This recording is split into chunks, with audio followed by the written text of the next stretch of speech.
4장의 말씀을 함께 읽었습니다. 지혜의 길이 무엇인가에 대한 계속적인 중요성을 강조하고 있습니다. 지혜라고 하는 말, 그와 동일한 같은 의미를 띠고 있는 표현들이 굉장히 많이 등장하죠. 예를 들면 1절의 훈계라는 말도, 또 명철이라고 하는 말, 2절 가서 보면 내 법을 떠나지 말라 할 때 내 법, 또 4절에 가서 보면 내 말을 내 마음에 두라, 내 말, 또 내 명령을 지켜라. 그래서 지혜에 대한 여러 다양한 표현들이 쭉 묘사가 되고 있는데 그 내용은 하나요. 그 본질이 같습니다. 성도로서 하나님을 경외하며 지혜롭게 사는 길이 무엇인가? 한평생 주어진 삶을 살면서 악인들과 같이 하나님 모르는 자 같이 살지 않고 하나님을 진실하게 모시고 살면서 의롭고 진실하게 사는 길이 무엇인가? 그거에 대해서 지혜라고 하는 말로 계속적으로 중요하고 그것이 정말 중요한 일이다. 이것을 강조하고 있다는 것입니다. 사람들이 이 땅을 살면서 가지고 싶어하는 많은 것들이 있죠. 그러한 표현들이 이 지혜에 대해서 얻어라, 지혜를 얻기를 힘써라, 지혜에서 벗어나지 않도록 해라 할 때 그렇게 하면 이렇게 해주겠다 하는 이런 표현들과 만나고 있습니다. 예를 들면 6절 가서 보면요, 이렇게 표현하죠. 너를 보호하리라, 너를 지키리라, 이런 말씀이 있고요. 8절 가서 보면 너를 높이 들리라, 너를 영화롭게 하리라. 9절에서는 아름다운 관을 내 머리에 두겠고 영화로운 면류관을 내게 주리라. 보호하고 지켜주고 높이 들리고 영화롭게 해주고 아름다운 관을 내 머리에 두겠고 영화로운 면류관을 내게 주겠다. 사람들이 인생을 살면서 어떻게 보면 가장 가지고 싶어하는 것, 가장 받기 원하는 것들, 그것들을 이렇게 쭉 표현해주고 있습니다.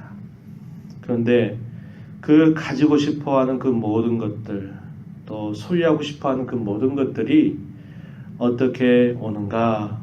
중요한 선결 문제가 있는데 그게 바로 지혜를 얻기를 힘쓰라고 하는 것입니다. 그 지혜를 얻는다면 사람 인생을 살면서 받고 싶어, 가지고 싶어하는 그런 모든 것들을 소유할 수 있다. 이렇게 가르쳐 주는 것입니다.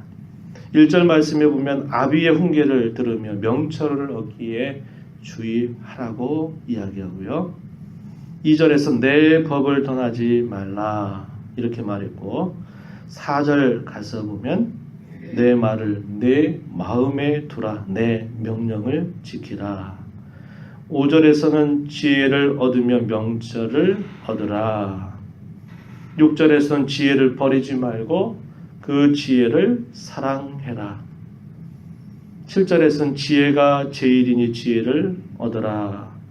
내가 얻은 모든 것을 가지고 명철을 얻어라. 이렇게 말씀하죠. 8절에서는 지혜를 높이라, 지혜를 품으라. 이렇게 말하는 겁니다.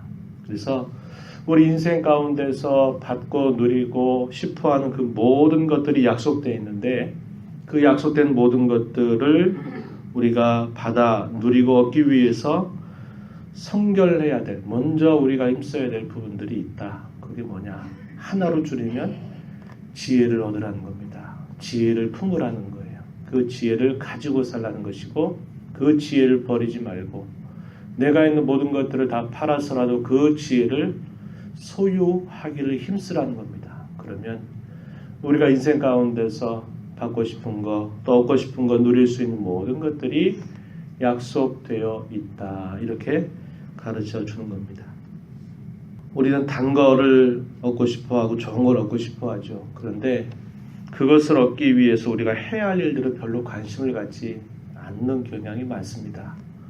열매는 달고 좋은데 그 과정과 그 필요한 모든 것들은 별로 관심이 없을 때가 많다는 거죠.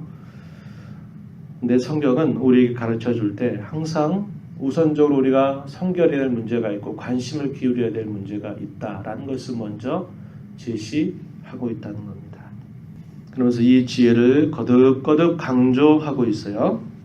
10절부터 19절 내용에서는 서로 다른 두 길을 인생의 길로 표현하면서 어느 길을 갈 것인가를 주의할 것을 이야기해주고 있습니다. 바른 길을 가고 그 바른 길을 걸어갈 때 얻게 될 결과가 무엇인지, 그리고 그렇지 못한 길을 따라 인생을 살아가게 될 때 이르게 되는 그 결과가 무엇인지 대조해주고 있는데요. 11절 말씀에 가서 보면 지혜로운 길, 정직한 길이 있다 그랬고, 그 길을 따라서 가게 되면 12절에 내 걸음이 공고하지 아니하겠고 달려갈 때 실족하지 않을 것이다 이렇게 말하고요. 반면에 그렇지 못한 길이 있습니다. 14절 보면 사악한 자의 길이 있고 악인의 길이 있다 이렇게 말합니다. 그럼 그 결과는 어떻게 될까? 17절 말씀 가서 보면 불의의 떡을 먹을 것이고 강포의 술을 마시게 될 것이다. 그래서 우리의 인생에 두 갈림길이 놓여 있는데 그 길을 바르게 걸어가려고 한다면 우리는 그 지혜를 따라 살아야 된다. 이것을 이야기해주고 있습니다. 18절과 19절 말씀에 보면 이런 시편이나 또 잠언이나 전도서나 이런 지혜 문학이라고 분류되는 이런 성경이 이러한 표현을 많이 사용한다고 그랬습니다. 서로 대꾸가 되는 그런 표현들을 사용해서 분명하게 그 뜻을 전달하는 겁니다. 18절 보니까 의인의 길, 19절에 보니까 악인의 길, 서로 반의적인 대꾸법이다 그런 말씀 드렸는데요. 의인의 길은 돋는 햇살 같아서 크게 빛나 한낮의 광명에 이르겠지만 악인의 길은 어둠 같아서 그가 걸려 넘어져도 그것이 무엇인지 깨닫지 못한다. 의인의 길은 돋는 햇살 같아 크게 빛나 한낮의 광명에 이른다. 반면에 악인의 길은 어둠을 걸어간 것 같아서 걸려 넘어지는데도 도대체 뭐에 걸려서 넘어지는지조차도 깨닫지 못한다. 이렇게 표현했습니다. 빛이 하나도 없는 어두운 밤길을 걸어가다 보면 돌부리가 있고 뭐 이런저런 장애물이 있죠. 그럴 때 거기에 걸려 넘어지면 정말 빛이 없을 때는 이게 돌인지 이게 뭔지 뭐에 걸렸는지조차도 알지 못하는 것입니다. 악인의 길이 그러하다는 거죠. 자기 인생을 살아가면서 이런저런 일들을 만나고 어려움들을 만났을 때 이게 도대체 어디서부터 생겨난 일인지 왜 그런지 그것을 알지 못하고 깨닫지도 못한 채 에이 재수없어, 에이 기분 나빠 이렇게 하면서 그저 살아가는 겁니다. 똑같은 일을 만나도 또 그렇게 이야기하고 다른 사람 탓하고 다른 것을 욕하면서 여전히 자기의 걸음을 고쳐가지 않는 그런 걸음을 걸어가는 것이죠. 시편 49편 20절 말씀에 보면 이런 말씀이 있어요. 종기 하나 깨닫지 못하는 사람은 멸망하는 짐승 같도다. 사람 본래부터 하나님 앞에 존귀한 자로 지음을 받았습니다. 왜냐? 자신을 지으신 이가 누군가를 알 수 있었고 그 하나님과 교제하며 살 수 있는 그런 자들로 지음을 받았는데 인생을 살아가면서 자기가 어디로부터 왔고 어디로 가고 자기 인생이 어떻게 된다고 하는 것을 깨닫지 못하면서 살아간다면 짐승과 과연 뭐가 다르겠냐는 거죠. 종기 하나 깨닫지 못하는 사람은 멸망하는 짐승과 다를 것이 없다 이렇게 말했는데 악인의 길이 그와 같다라고 하는 것입니다. 그래서 저와 여러분이 구원받은 자로서 이 땅에 살면서 악인의 모습을 절대로 본떠 가서도 안 되고 악한 자의 길에 들어섰냐 싶으면 빨리 우리의 걸음을 돌이켜서 성도다운 길로 회복하고 돌이키고 하는 일들을 끊임없이 해야 된다라는 것을 가르쳐 주고 있습니다. 20절부터 27절 말씀의 내용은요. 한마디로 이렇게 이야기하는 겁니다. 지혜를 소중하게 여기고 그 지혜를 따라가는데 어느 한 부분이 아니라 내 인격 전체가 내 몸과 내 마음 전체가 그 지혜를 따라 살아가도록 힘써라 하는 메시지를 전달해주고 있습니다. 하나하나 조목조목 이야기합니다. 귀, 마음, 입과 입술, 눈과 눈꺼풀, 발 이렇게 하나하나 이야기하면서 묘사해 가는데요. 무엇보다도 우선적인 건 뭘까요? 마음입니다. 마음. 우리의 마음은 하나님을 모시고 사는 자리입니다. 그래서 하나님의 말씀을 지키는 가장 중요한 장소, 근원지, 그게 어디냐? 마음이라고 하는 겁니다. 우리가 잘 기억하는 말씀 23절 말씀에 보면 이렇게 이야기하죠. 무릇 지킬 만한 것 중에 더욱 내 마음을 지키라. 생명의 근원이 이에서 남이니라. 이렇게 말씀합니다.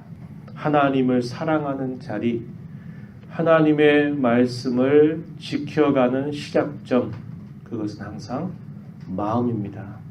마음이 없이 그저 무서워서 피하고 싶어서 어려움을 모면하고 싶어서 그저 신용만 하고 하는 것은 하나님을 사랑하는 자리도 아니고 하나님의 계명을 지키는 자리도 될 수 없어요. 모든 계명은 그분이 어떠한 사랑을 베푸셨는가를 기억하고 그분을 사랑하는 마음으로 계명을 지켜갈 때 그 모든 시작점은 항상 마음에 있다라는 것입니다. 그래서 성도로 살아가면서 무엇보다 중요한 것은 우리의 마음가짐이고 우리의 마음을 잘 단속해가는 것처럼 중요한 것이 없다는 것이에요. 하나님이 저와 여러분의 마음을 그리스도의 은혜로 말미암아 변화시켜 주셨습니다. 옛사람의 모습을 벗겨주시고 새 사람을 되게 하셨고 옛된 그런 죄악된 마음을 버리게 하시고 우리로 하여금 새로운 마음을 하나님이 우리에게 창조하여 주셨어요. 이게 구원의 열매입니다. 그러한 마음을 따라서 하나님을 사랑하고 그의 계명을 지켜가는 것이 참으로 중요하다. 그러면서 좀 더 보면요. 귀는 어떻게 하라고 이야기하냐면 귀는 20절 말씀에 보면 너의 귀는 내 말에 주의하며 나의 이르는 것에 내 귀를 기울이도록 하여라. 24절 가서 보면 입과 입술에 관하여서는 이렇게 말합니다. 구부러진 말을 내 입에서 버리며 삐뚤어진 말을 내 입술에서 멀리 하도록 해라. 눈과 눈꺼풀에 관하여서는 25절에서 내 눈은 바로 보며 내 눈꺼풀은 내 앞을 곧게 살피도록 하여라. 발에 관하여서 또 이야기해 주기를 26절, 7절 말씀해 보면 뭐라고 말합니까? 내 발이 행할 길을 평탄하게 하며 내 모든 길을 든든히 하라. 27절 좌로나 우로나 치우치지 말고 내 발을 악에서 떠나게 하라. 그래서 하나님의 말씀, 그분의 지혜를 따라가는 그 일에는 마음으로부터 시작해서 우리의 귀, 우리의 입과 입술, 우리의 눈과 눈꺼풀, 우리의 발, 이 모든 것이 거기에 집중해서 살아가기를 온몸으로 온 인격을 다해서 그것을 실천하도록 하라는 겁니다. 이것이야말로 가장 우리의 중요한 인생의 걸음임을 가르쳐 주고 있어요. 오늘 우리가 이 4장의 말씀을 읽으면서 우리가 많이 관심을 기울여야 될 게 뭐냐? 우선적인 게 뭐냐? 우리가 먼저 힘써야 될 것이 무엇이냐? 하는 것인데요. 그것은 지혜를 따르고 다시 말하면 하나님의 말씀을 마음에 두고 그 말씀을 따르는 것입니다. 그리고 그것을 따르되 우리의 마음으로부터 하나님을 사랑하는 마음으로부터 시작해서 우리의 손과 발, 우리의 눈, 또 우리의 귀, 우리의 전 인격을 다하여서 그 주신 말씀을 순종하는 일에 힘써 가라고 우리에게 가르쳐 줍니다. 이 하루를 주 앞에 살아가시면서 또 이 한 주간 주의 말씀을 받은 자로 살아가면서 하나님의 말씀에 언제나 귀를 기울이십시오. 우리 안에 내주하신 성령께서 우리의 양심을 두드리실 때 그 양심에 예민하게 반응하십시오. 그리고 행해야 할 길을 보여주실 때, 우리가 가져야 할 마음을 일깨워 주실 때 언제든지 돌이키는 일을 힘써 가십시오. 그래서 가장 인생을 복되고 지혜롭고 가장 찬란하게 살아가게 되는 저와 여러분 모두가 되기를 진심으로 축복합니다. 하나님 아버지 감사합니다. 이 새벽 시간에도 저희들을 주 앞에 불러 모아 주셔서 함께 찬송하고 또 말씀에 귀를 기울이고 기도하며 또 이 하루 이 한 주간을 시작하게 해주셔서 감사합니다. 이 땅에 살면서 주님 모시고 살아가는 것처럼 하나님의 말씀을 저희 마음에 두고 산 것처럼 소중하고 값진 일이 없음을 다시 한번 우리 마음에 깊이 생각하고 우리에게 깨닫게 하시는 말씀, 우리에게 들려주시는 주님의 음성에 우리의 마음으로부터 우리의 모든 전인이, 전인격이 그 말씀에 집중해서 순종하고 실천하기를 힘써가는 복된 삶이 되도록 인도하여 주시옵소서. 은혜의 보호자 앞에 나와서 간구하는 모든 심령들의 마음을 주께서 아시오니 간구의 귀를 기울여 주시고 가장 좋은 것으로 허락하여 주시옵소서. 귀하신 예수님 이름으로 기도하옵나이다. 아멘.